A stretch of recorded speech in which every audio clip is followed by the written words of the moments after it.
जय हिंद दोस्तों। आज हम लोग देखेंगे त्रिकोणमिति का परिचय। त्रिकोणमिति है क्या? त्रिकोणमिति है क्या? त्रिकोणमिति में एक त्रिभुज की भुजाओं त्रिकोणमिति में एक त्रिभुज की भुजाओं और कोणों के बीच का संबंधों का अध्ययन किया जाता है। ठीक है, तो सबसे पहले आते हैं समकोण त्रिभुज। पहले क्या जानेंगे? समकोण। ये समकोण त्रिभुज पे आधारित है त्रिकोणमिति का परिचय। कोई भी चीज को देखते हैं तो उसको समकोण त्रिभुज बनाने का प्रयास करते हैं। ठीक है, तो सबसे पहले देखते हैं समकोण त्रिभुज। समकोण त्रिभुज, समकोण त्रिभुज, त्रिभुज इसको बोलते हैं राइट एंगल। राइट ट्रायंगल बोल सकते हैं, राइट ट्रायंगल बोल सकते हैं, ठीक ना। राइट एंगल ट्रायंगल भी बोल सकते हैं। समकोण त्रिभुज होता क्या है?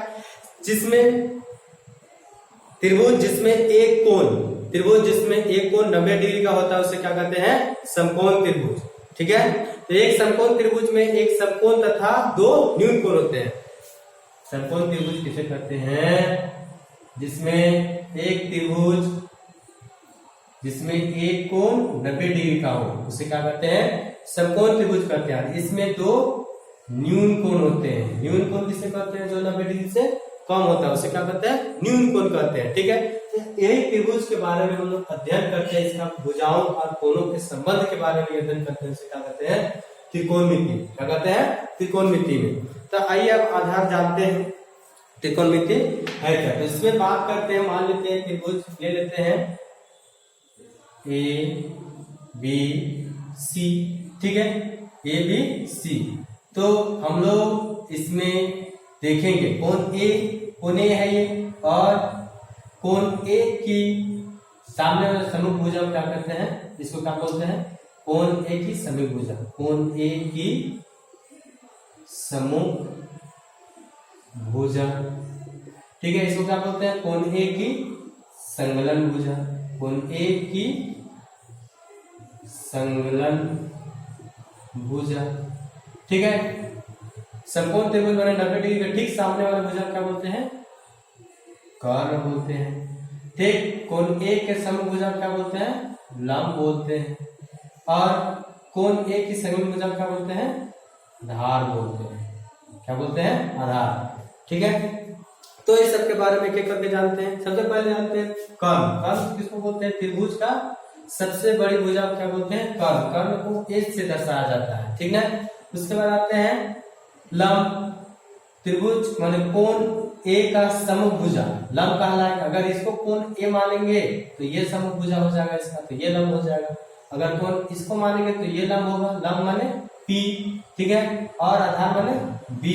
अगर इसको कोण मानेंगे तो ये लंब होगा, अगर इसको कोण मानेंगे तो ये लंब होगा। ठीक है, ये चेंज करता है। कोण हम लोग इसको लिए हैं, इसका सम्मुख भुजा क्या बोलते हैं? लंब बोलते हैं। और कोण ए का सम्मुख भुजा क्या बोलते हैं? आधार बोलते हैं। ठीक है, तो आधार समकोण त्रिभुज में संलग्न भुजा को आधार कहते हैं। समकोण त्रिभुज में संलग्न भुजा क्या कहते हैं? आधार कहते हैं। कोण ए का सम्मुख भुजा आधार हो गया, कोण ए का सम्मुख भुजा लंब हो गया।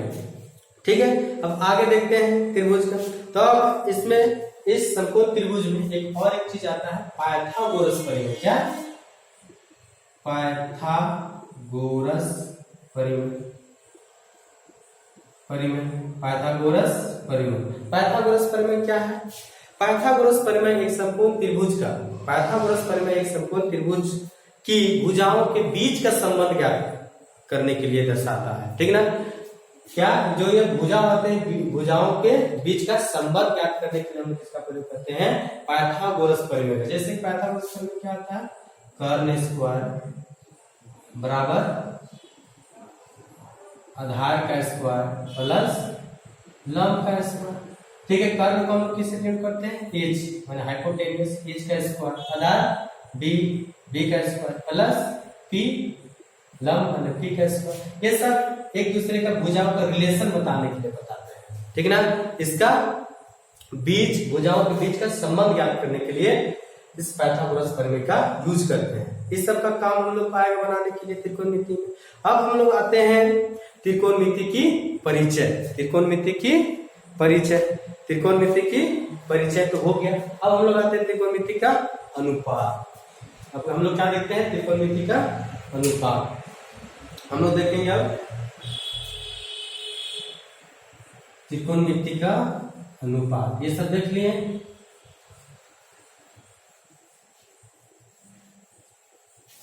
त्रिकोणमिति का अनुपात कहने का मतलब होता है ट्राइगोनोमेट्रिक रेशियो। ट्राइगोमेट्रिक रेशियो, ठीक है, ट्राइगोमेट्रिक रेशियो। अब हम लोग जानेंगे ट्राइगोमेट्रिक रेशियो क्या है। कहने का मतलब त्रिकोणमिति अनुपात, इसके बारे में हम लोग जानने से पहले जानते हैं कि समकोण त्रिभुज के न्यून कोण, समकोण त्रिभुज अभी हम बनाए थे, ठीक है, समकोण त्रिभुज ए बी सी, ठीक ना, इसको बोले थे लंब, यानी कोण ए का समभुजा लंब कहलाता है, कोण ए का संलग्न भुजा आधार कहलाता है, और समकोण के समूह भुजा क्या कहलाता है, कर्ण कहलाता है, ठीक ना। तो अभी हम लोग देखे थे क्या कि समकोण त्रिभुज के न्यून कोणों के सापेक्ष, समकोण त्रिभुज के न्यून कोणों के सापेक्ष त्रिभुज की भुजाओं का अनुपात कोणों के त्रिकोणमितीय अनुपात कहलाते हैं। एक बार फिर से देख लेते हैं। समकोण त्रिभुज, ये समकोण त्रिभुज है कि न्यून कोणों के सापेक्ष, न्यून कोणों के सापेक्ष त्रिभुज की भुजाओं का अनुपात कोणों का त्रिकोणमितीय अनुपात कहलाता है। जैसे कि हम लोग देख सकते हैं, जैसे कि यहाँ ले लेते हैं ए साइन ए, जैसे कि साइन ए का हम लोग को देखते हैं, इसके साइन ए त्रिकोणमितीय अनुपात, साइन इक्वल टू क्या होता है, साइन ए इक्वल टू क्या होता है, पी बटा एच। पी कहने का मतलब लंब बटा कर्ण, क्या होता है, लंब बटा कर्ण, लंब कहने मतलब पी बटा एच, ठीक है। उसी के बाद आता है कोस, कोस ए का क्या होता है, आधार बटा कर्ण, आधार बटा कर्ण कहने का मतलब हो जाएगा बी बटा एच। उसके बाद हम लोग आते हैं टेन, टेन ए का क्या होता है, लंब बटा आधार, लंब बटा आधार, इसका हम लिख सकते हैं पी बटा बी, ठीक है। ये त्रिकोणमितीय अनुपात है, हो गया, ठीक है। इसी को हम लोग उल्टा लिखते हैं, जैसे साइन का उल्टा, साइन का उल्टा क्या होता है, कोसेक, क्या होता है, कोसेक, कोसेक का क्या हो जाएगा, इसका उल्टा करेंगे तो कर्ण बटा लंब, कहने का मतलब हो जाएगा एच बटा पी। कोस का उल्टा क्या होता है, सेक, सेक के कहने मतलब कर्ण बटा आधार, कर्ण क्या है एच, आधार कितना है बी, क्या लिखते हैं। उसके बाद के का उल्टा क्या होता है, कोटे, कोटे का क्या होता है, आधार बटा लंब, कहने का मतलब बी बटा पी। इस तरह से हम लोग त्रिकोणमितीय अनुपात याद कर ली, त्रिकोणमितीय अनुपात लिख ली। अब इसको आता है कि इसका याद कैसे करेंगे। इसको याद करने का तरीका बहुत ही आसान है, ठीक है, इसका याद करने का तरीका बहुत ही आसान है। कैसे है देखते हैं। पंडित, बद्री, प्रसाद, हरि, हरि बोल, तो इसको याद रखना है। पंडित, बद्री, प्रसाद, पंडित, बद्री, प्रसाद, हरि, हरि बोल, ठीक है। तो नीचे क्या लगते हैं, सोना, चांदी, तौला, सोना, चांदी, तौला, माने कि इसको इस तरह भी याद कर सकते हैं, सोना, चांदी, तौला। एस से हो गया साइन, साइन का क्या होता है, पी बटा एच। सी से हो गया कोस, बी बटा एच। टी से हो गया टेन, पी बटा बी। सोना, चांदी, तौला, सोना, चांदी, तौला, इसको पढ़ सकते हैं पंडित, बद्री, प्रसाद, हरि, हरि बोल। इस तरह से हम लोग इसको याद कर सकते हैं। इसको इस तरह भी याद कर सकते हैं, पाकिस्तान भूखा प्यासा, हिंदुस्तान हरा भरा, इस तरह भी हम लोग याद कर सकते हैं, ठीक है। इसको याद करना बहुत ही आसान है, इस तरह से हम लोग इस सबको याद कर लेंगे। इसी तरह से एक्सरसाइज में पूछता है, ठीक है ना। इस तरह का एक्सरसाइज में पूछता है। जैसे कि देखते हैं क्वेश्चन एक दो, ठीक है। जैसे एग्जांपल में हम लोग लेते हैं,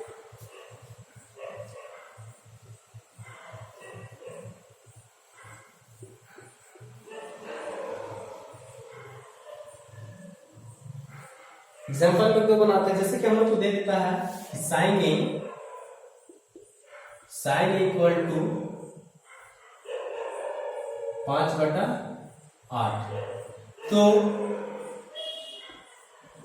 तो अन्य त्रिकोण मिति अनुपात ज्ञात कीजिए। इस तरह का क्वेश्चन आता है कि साइन ए इक्वल टू 5/8 5/8, तो अन्य त्रिकोणमिति ज्ञात कीजिए। टोटल कितने त्रिकोणमिति फंक्शन होते हैं? टोटल त्रिकोणमिति अनुपात 6 होते हैं। एक दिया गया है साइन ए इक्वल टू 5/8, तो हम लोग जानते हैं, क्या जानते हैं कि साइन ए इक्वल टू दे रखा है 5/8, तो कहने का मतलब साइन का क्या होता है, देखो साइन ए का p/h होता है, p/h दिया गया है। हम लोग को क्या दिया गया है, b। तो हम लोग सबसे पहले हम लोग इसका पाइथागोरस प्रमेय का यूज करते हुए b को निकालेंगे। तो b निकालेंगे पाइथागोरस से, तो हम लोग जानते हैं कि आधार स्क्वायर बराबर क्या होता है, कर्न स्क्वायर माइनस लॉग स्क्वायर। इस फॉर्मूला का यूज करेंगे, ठीक है। तो आधार को b लिखते हैं, तो b स्क्वायर बराबर हो जाएगा h square minus p square. तो b बराबर हो जाएगा, अगर यहां से स्क्वायर हटाएंगे तो इधर रूट लगेगा, h square minus p square. अब लिख देंगे h बराबर दिया गया है कितना, 8, तो 8 का स्क्वायर या 8 के भी लिख सकते हैं कि एक कोई धनात्मक संख्या। p इक्वल टू 5 का स्क्वायर या 5 के भी लिख सकते हैं, ठीक ना। तो 8 का हो जाएगा 8 64 के स्क्वायर माइनस 5 से 25 के स्क्वायर। यहाँ लिख सकते हैं जहां के धनात्मक संख्या है, कोई भी धनात्मक संख्या है के, ठीक ना।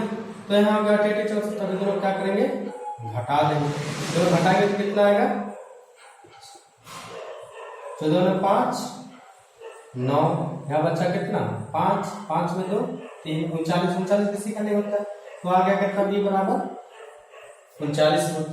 हम लोग को क्या पूछा है कि त्रिकोणमिति अनुपात ज्ञात कीजिए, अन्य त्रिकोणमिति। साइन का उल्टा क्या होता है, कोसेक का क्या होता है, जस्ट इसका उल्टा h/p। तो हम लोग h ज्ञात है 8, p कितना हो गया 5। इसी तरह हम लोग ज्ञात करते हैं कोस का, कोस का क्या होता है, देखो b/h, b हम लोग कितना निकाले, √39/h कितना है 8। इस तरह से हम लोग क्या कर सकते हैं, कोस का उल्टा क्या होता है सेक। तो सेक क्या होगा, h/b, h कितना है 8, 8/p कितना है 5, सॉरी p, ठीक है b होता है, सॉरी सेक का क्या होता है h/b, 8/√39। इसी तरह हम निकाल सकते हैं 10 का क्या होता है p/b, तो p कितना है 5/b कितना निकाले 39। 10 का उल्टा क्या होता है कोटे का क्या हो जाएगा हम लोग का b/p, b निकाले √39/p कितना है 5। इस तरह से हम लोग अन्य ज्ञात कर सकते हैं, ठीक है। तो आज के लिए इसी तरह अगला क्लास देखेंगे प्रश्नवाली 8.1 क्लास 10 का, ठीक है। थैंक यू, धन्यवाद।